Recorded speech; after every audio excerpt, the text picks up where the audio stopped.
Okay, in the previous video, when we were comparing the difference between light and electron microscopes, I did mention whether it's the transmission electron microscope or the scanning electron microscopes, they have a greater resolution when compared to the light microscope, because the light microscope has a resolution of 200 nanometers, but the electron microscopes have a greater resolution.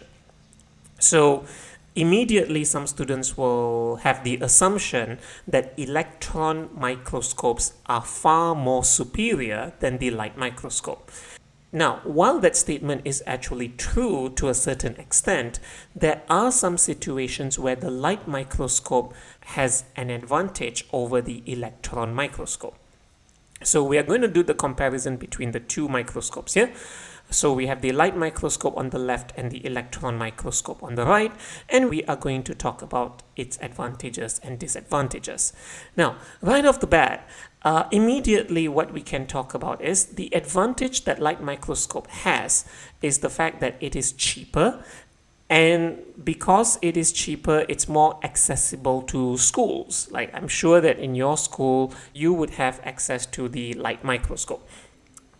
Because it's something that you can even buy online if you wanted to. I think a pretty decent one would cost about upwards of 50 to 100 US dollars, but otherwise you can get something cheaper than that as well. And the electron microscope, however, is more expensive. In fact, some electron microscopes can go up to 1 million US dollars, so it is not easily accessible. All right, so that's why I said that most of the time electron microscopes are only found in universities that specialize in cellular research or microbiology research. Another very important thing is you need for light microscope in comparison to electron microscope, the technical skills required. That means the skills you need to have to use the light microscope is quite easy, low technical skills required. But for the electron microscope, you need to have high technical skills, which means to say you need to be properly trained to use the light microscope. Because if you are like this confused otter here and you were not trained to use the electron microscope, you might press the wrong button, and if you accidentally damage the electron microscope, it's going to cost a lot of money to just repair it. So that is why not every person is able to use the electron microscope. I've never used an electron microscope as well in my entire life. So if you have the opportunity to use an electron microscope for your research or for your studies in the future, consider it an extreme privilege that is bestowed upon you. Now, another very important thing to also know about the light microscope and electron microscope in terms of the images is the fact that for light microscope, because you're visualizing the specimen using the spectrum of light, the images that are produced will have colors. So as you can see over here, you have images with color when you're looking at the plant cells. You can see the green color parts which are forming the chloroplasts. But electron microscopes, I did mention, it only produced black and white images.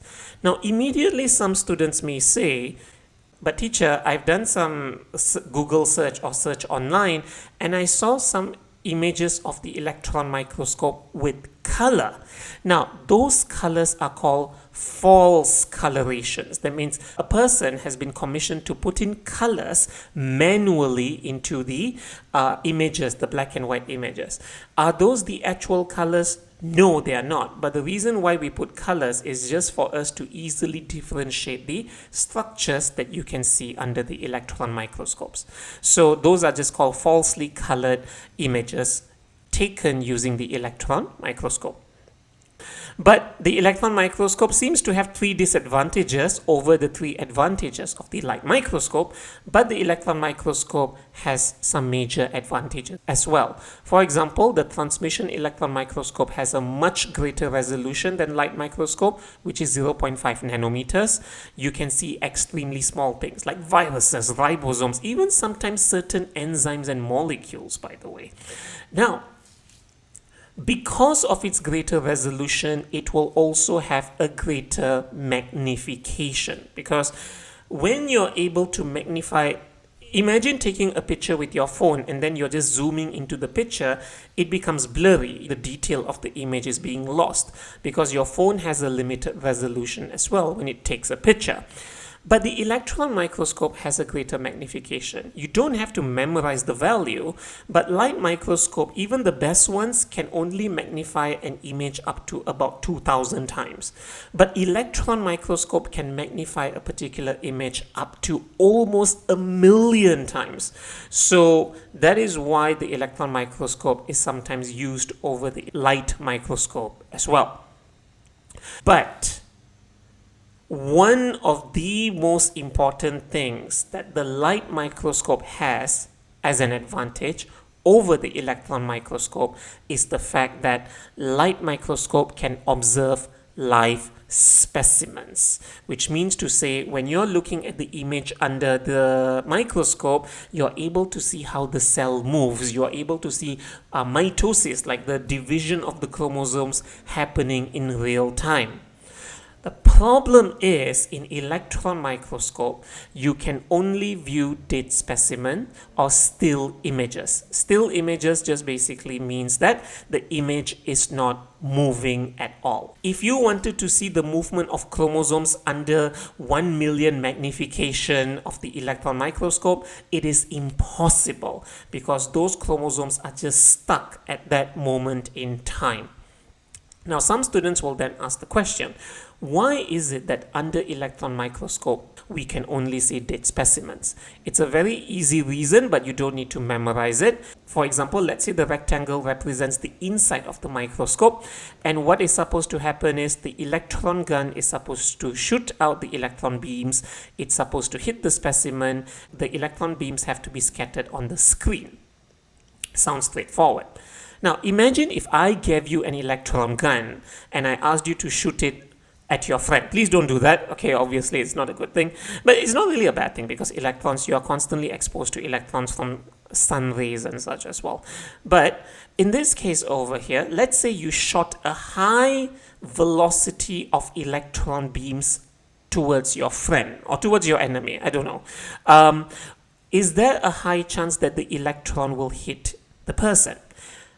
The interesting thing is it will not hit the person because in the air there are a lot of air particles. So the electrons, because the mass of electron is extremely small compared to protons and neutrons, so it will get deflected very easily. So you can shoot as much electrons towards your friend. There's a very high chance it will not hit your friend the way you want it to hit your friend. So in this case over here, the electrons are getting scattered all over the place. So that's not a good thing, because imagine if the inside of your electron microscope had air particles, then the electron beams will get scattered as well. So to solve that problem of not scattering the electrons or not interrupting the electrons, the inside of the electron microscope has to be in vacuum, which means to say no air particles, so that the electrons can directly hit the specimens the way you want it to hit the specimens. But in vacuum, however, the specimen has to be dehydrated, which means to say the water has to be removed. Why must the water be removed? Because in vacuum, water reaches a boiling point much lower than 100 degrees Celsius. So if you put a specimen which has cytoplasm, which is full of water, inside the electron microscope, there's a very high chance that the water inside the cytoplasm may boil and may break or rupture the specimen and damage it. So you won't be able to see anything.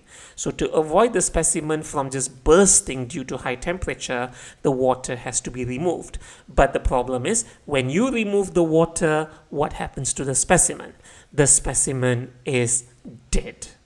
That is why when viewing images under electron microscope, it has to be dead and you will only get still images.